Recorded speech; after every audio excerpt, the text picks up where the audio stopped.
Dear viewers, trend news চ্যানেলের পক্ষ থেকে আপনাদেরকে অভিনন্দন। এই মুহূর্তে আমি ছুটি নিয়ে একটি গুরুত্বপূর্ণ বিষয় আপনাদের সামনে উপস্থাপন করতে আসলাম। দেখুন, আমরা সবাই জানি যে গ্রীষ্মকালীন ছুটি এবং ঈদুল আজহার ছুটি সহ দুইটা ছুটি মিলে সকল শিক্ষা প্রতিষ্ঠান প্রায় 2 জুলাই পর্যন্ত বন্ধ ছিল, কিন্তু শিক্ষণ ঘাটতি রয়েছে এবং সেটার জন্যই মূলত 6 দিন ছুটি কমিয়ে নতুন করে প্রজ্ঞাপন দেওয়া হয়। 26শে জুন শিক্ষা প্রতিষ্ঠান খোলা হবে এবং ঈদ উল ফিতরের পরে যে শনিবারের সাপ্তাহিক ছুটি বাদ দেওয়া হয়েছিল সেই ছুটিটা পুনরায় বহাল করা হয়। এতে করে শিক্ষক সমাজ হয়তো মনে করেছিল যে তারা উপকৃত হলেন, কারণ আগের বা পূর্বের নাই শনিবার ছুটি ফিরে আসলো। কিন্তু এখন দেখা যাচ্ছে জুলাইয়ে প্রত্যেকটা শনিবার শিক্ষা প্রতিষ্ঠান খোলা রাখতে হচ্ছে। জুলাই মাসে যে ছুটিগুলো শনিবারে থাকছে, একটা ছুটিও শিক্ষক ভোগ করতে পারছে না। তার মানে বিষয়টা কী দাঁড়ালো? বিষয়টা এরকম দাঁড়ালো যে শিক্ষণ ঘাটতি পূরণের জন্য 6 দিন আগে শিক্ষা প্রতিষ্ঠান খুলে দেওয়া হলো এবং শিক্ষকদের দাবি দেওয়া পূরণের জন্য শনিবারে শিক্ষা প্রতিষ্ঠানও বন্ধ রাখা হলো এবং সাপ্তাহিক ছুটি শনিবার ফিরিয়ে দেওয়া হলো। কিন্তু যে সমস্যাটা হচ্ছে, এই সারা বছর অর্থাৎ এই পুরো জুলাই মাস ষান্মাসিক মূল্যায়ন বা সামষ্টিক যে মূল্যায়নটা রয়েছে সেই মূল্যায়নটা কিন্তু শনিবারে বন্ধ করা হয়নি। তার মানে এটা যে শিক্ষকদের প্রত্যেক শনিবারে স্কুলে যেতেই হচ্ছে পুরো জুলাই মাস। তো পুরো খবরটা আপনারা দেখুন বা পুরো প্রতিবেদনটা দেখুন, আপনাদের ধারণা ক্লিয়ার হয়ে যাবে। এই মাত্র পাওয়া প্রতিবেদনটা আমি শেয়ার করছি আপনাদের সাথে এই ভিডিওর মাধ্যমে। তার আগে বলে রাখি, চ্যানেলটা যদি সাবস্ক্রাইব না করে থাকেন তাহলে চ্যানেলটি সাবস্ক্রাইব করুন এবং বেল বাটন অল করে দিন, যাতে পরবর্তী এরকম ভিডিও আপনার কাছে খুব সহজেই পৌঁছে যায়। কেন জানি শিক্ষকদের প্রাপ্তিতে একটা অসন্তুষ্টি থেকেই যাচ্ছে। শিক্ষকরা সব পেয়ে যাচ্ছে, পেয়ে যে যেন হাত থেকে সব কিছু কেড়ে নেওয়া হচ্ছে বা সব কিছু হারিয়ে যাচ্ছে।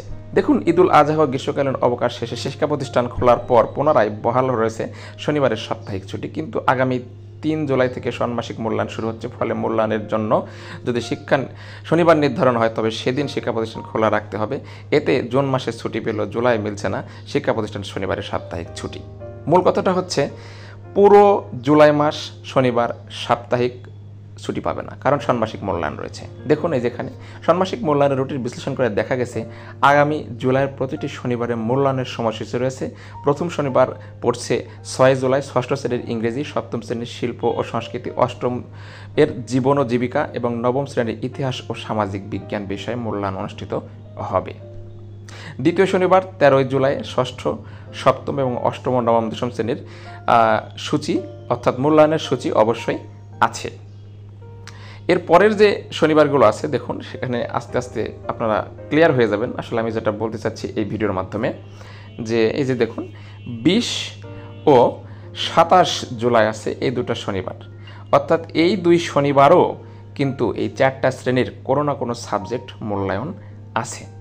তার মানে বিষয়টা দাঁড়াচ্ছে যে শিক্ষণ ঘাটতি পূরণের জন্য যদিও শিক্ষা মন্ত্রণালয় 6 দিন আগে, নির্ধারিত সময় 6 দিন আগে শিক্ষা প্রতিষ্ঠান খুলে দিল এবং শিক্ষকদের শনিবারের সাপ্তাহিক ছুটি ফিরিয়ে দিল, কিন্তু শিক্ষকরা পুরো জুলাই মাস কিন্তু সাপ্তাহিক ছুটি ভোগ করতে পারবে না শনিবারটা।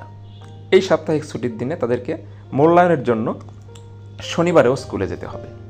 তাহলে এই শনিবার তো শিক্ষা প্রতিষ্ঠান আমার মনে হয় সাপ্তাহিক ছুটি দেওয়ার কোনো দরকার ছিল না, ছুটি দিয়ে এক ধরনের তামাশার মতন। তো আপনারা কি মনে করেন? আপনাদের মন্তব্য অবশ্যই কমেন্ট বক্সে উল্লেখ করবেন। তো আমি এগুলো আর পড়তে যাচ্ছি না। খবরের মধ্যে সেই আগের ওই একই খবর যে শিক্ষণ ঘাটতি পূরণের জন্য ছুটির দিনগুলো কমিয়ে দেওয়া হয়েছে। তো এটা এক ধরনের শিক্ষকদের অপ্রাপ্তি থেকে গেল। আমার মনে হয় শিক্ষকদের এক ধরনের এই যে শনিবারের ছুটি বহাল করা হলো, এটা যে নোটিশটা গতকালকে দেওয়া হয়েছে, এটা এক ধরনের আইওয়াশ।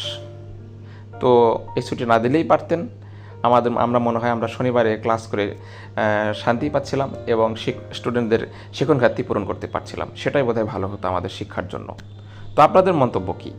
আমার মনে হচ্ছে যে শিক্ষক সমাজ কোনো না কোনো জায়গাতে যেন অসন্তুষ্ট থেকে যাচ্ছে। তারা পাচ্ছে, কিন্তু পাওয়ার মধ্যে যেন তারা একটা না প্রাপ্তির স্বাদ পাচ্ছে। এতে করে শিক্ষার ক্ষতি হচ্ছে এবং শিক্ষকরা যদি সন্তুষ্ট না থাকে তাহলে মন খুলে শিক্ষাদান করতে পারবে না। এতে করে আমার মনে হয় শিক্ষার্থী এবং শিক্ষা মন্ত্রণালয়ের মধ্যে একটা দূরত্ব সৃষ্টি হচ্ছে এবং একে অপরের প্রতিদ্বন্দ্বী বা প্রতিপক্ষ হয়ে দাঁড়িয়ে যাচ্ছে। তো আপনাদের মন্তব্য অবশ্যই কমেন্ট বক্সে উল্লেখ করবেন। এই যে ছুটি না প্রাপ্তির বিষয়টা, এটা অবশ্যই শিক্ষকদের মধ্যে একটা অসন্তুষ্ট সৃষ্টি করবে আমার মনে হয়।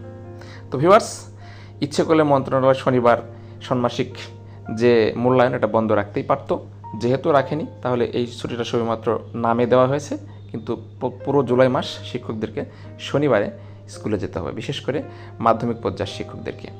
তো ভিউয়ার্স, এটাই ছিল আজকের ভিডিওর মূল আলোচনা। আশা করি আপনারা বুঝতে পারছেন। আর এই ভিডিওটা যদি ভালো লেগে থাকে তাহলে চ্যানেলটি সাবস্ক্রাইব করুন এবং বেল বাটন অল করে দিন, যাতে পরবর্তী ভিডিও আপনার কাছে খুব সহজে পৌঁছে যায়। আর আজকের ভিডিওর বিষয়ে আপনার মন্তব্য অবশ্যই কমেন্ট বক্সে উল্লেখ করবেন, কারণ আপনার মন্তব্য আমাদের মতন ইউটিউবারদের ভিডিও তৈরি করতে উৎসাহ দেয়। তো ভিউয়ার্স, এটাই ছিল আজকের ভিডিও। ভালো থাকবেন, সুস্থ থাকবেন, ধন্যবাদ।